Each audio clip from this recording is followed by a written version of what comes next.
Baru-baru ini diketahui di daerah Turki Timur, tepatnya di Gunung Agri atau Gunung Ararat, yang selalu diselimuti salju telah ditemukan sebuah bangkai perahu atau kapal yang berusia lebih dari 1.500 tahun. Dan diduga adalah perahu Nabi Nuh alaihi salam. Tak kayal penemuan ini menjadi penemuan terbesar dan berharga yang tercatat dalam sejarah dunia. Hal ini tentunya menarik perhatian para peneliti untuk dapat mengetahui secara mendalam keterkaitan bangkai perahu yang ditemukan dengan peristiwa masa lalu Nabi Nuh yang melegenda. Tidak hanya para peneliti, namun akhir-akhir ini pihak penyelidik US seperti CIA, KGB tidak mau melewatkan kesempatan untuk dapat meneliti bangkai perahu di atas puncak gunung tersebut. CIA telah melakukan penelitian dengan merekam dan mengambil gambar menggunakan satelit dengan pesawat stealth di atas puncak Gunung Ararat tersebut.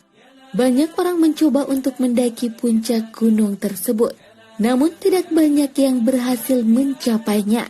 Hanya beberapa orang saja yang beruntung dapat sampai di atas puncak gunung itu. Selebihnya banyak orang yang tewas secara mengenaskan sebelum sampai ke sana. Gunung Ararat dijuluki sebagai gunung kesengsaraan. Mereka yang beruntung mencapai puncak gunung, maka akan dapat melihat dengan mata kepala sendiri sebuah artefak sejarah yang tersimpan abadi di puncaknya.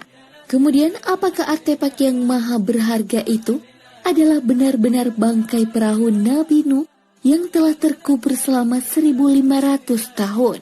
Para ahli keperbakalaan membenarkan hal tersebut karena mereka mendapatkan kesimpulan bahwa para artefak yang ditemukan terdapat sebuah dimensi yang sangat besar dan tak lain adalah perahu Nabi Nuh alaihi salam. Pada tanggal 2 Mei 1988 silam telah terjadi sebuah gempa yang sangat hebat menimpa wilayah pegunungan Ararat yang diselimuti salju dan membuka misteri artefak perahu bahtera Nabi Nuh yang telah terkubur selama 5.000 tahun lamanya. Setelah kejadian gempa bumi tersebut, ditemukan sebuah lubang batu besar dengan sebuah lubang pahatan yang diduga merupakan Drogostos. Drogostos adalah sebuah teknologi perahu pada zaman kuno dahulu. Digunakan pada bagian belakang perahu untuk menstabilkan pergerakan perahu di laut lepas. Dari hasil penelitian, diketahui bahwa pada zaman Nabi Nuh, tidaklah primitif yang kita bayangkan selama ini. Pada zaman tersebut, ilmu pengetahuan sains dan teknologi mereka dapat dikatakan sudah cukup maju dan berkembang. Beberapa contoh yang membuktikan analisa tersebut adalah dari beberapa hasil temuan mencengangkan. Para peneliti dari Rusia menemukan lebih kurang 500 kesan artefak batu baterai elektrik purba yang merupakan sebuah alat yang menyadur logam. Dari hasil temuan itu sangat jelas bahwa pada zaman Nabi Nuh telah mengenal yang namanya listrik.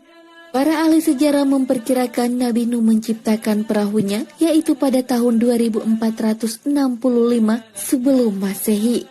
Kemudian diperkirakan pada 2345 sebelum Masehi terjadi sebuah bencana banjir bandang yang maha dahsyat yang dapat merendam hampir setengah populasi manusia di muka bumi ini. The Great Noah Ark adalah nama yang diberikan untuk perahu legenda Nabi Nuh. Bentuk dari kapal Nabi Nuh tidaklah serupa dengan kapal-kapal yang ada pada saat sekarang ini. Menurut para peneliti yang pernah melihat langsung kapal Nabi Nuh di atas puncak Gunung Ararat, serta beberapa hasil gambar yang diambil oleh satelit, nampak The Great Noah Ark memiliki ukuran rangka yang begitu besar dan kokoh. Perahu Nabi Nuh disusun atas rangkaian kayu dari jenis pohon purba yang sudah punah. Namun sebagai peneliti menyebutkan konstruksi dari kapal adalah dari jenis kayu jati yang berasal dari daerah Jawa Timur dan Jawa Tengah Indonesia. Ukuran bangkai kapal yang ditemukan setelah diukur yaitu 7.546 kaki dengan panjang dari batra kurang lebih 500 kaki, lebar 83 kaki dan tinggi 50 kaki. Diprediksi dengan ukuran yang sangat besar, kapal Nabi Nuh ini dapat mengangkut ratusan ribu manusia dan hewan dari bermacam spesies. Menurut Dr. Wittkopf, kapal Nabi Nuh ini dapat menampung 3.700 mamalia, 8.600 jenis unggas, 6.300 reptil, dan 2.500 amfibi. Selebihnya adalah manusia dari kaum Nabi Nuh yang mempercayai ajarannya. Para peneliti dengan kecanggihan teknologi yang mereka miliki menangkap sebuah radar, yaitu seperti adanya molekul baja dalam kapal tersebut. Ternyata mereka menemukan sebuah struktur baja yang setelah dilakukan kajian secara mendalam adalah merupakan struktur baja dari jenis Visa. Jenis Pisel ini berumur lebih dari 100.000 tahun. Terbukti bahwa itu adalah ciptaan tangan manusia. Beberapa sarjana berpendapat bahwa kemungkinan besar Noah Ark dibangun di sebuah tempat bernama Surupa, yaitu sebuah kawasan yang terletak di selatan Irak. Jika ia dibangun di selatan Irak dan akhirnya terdampar di utara Turki, kemungkinan besar batra tersebut telah terbawa arus air sejauh kurang lebih 520 km. Wallahu alam bissawab.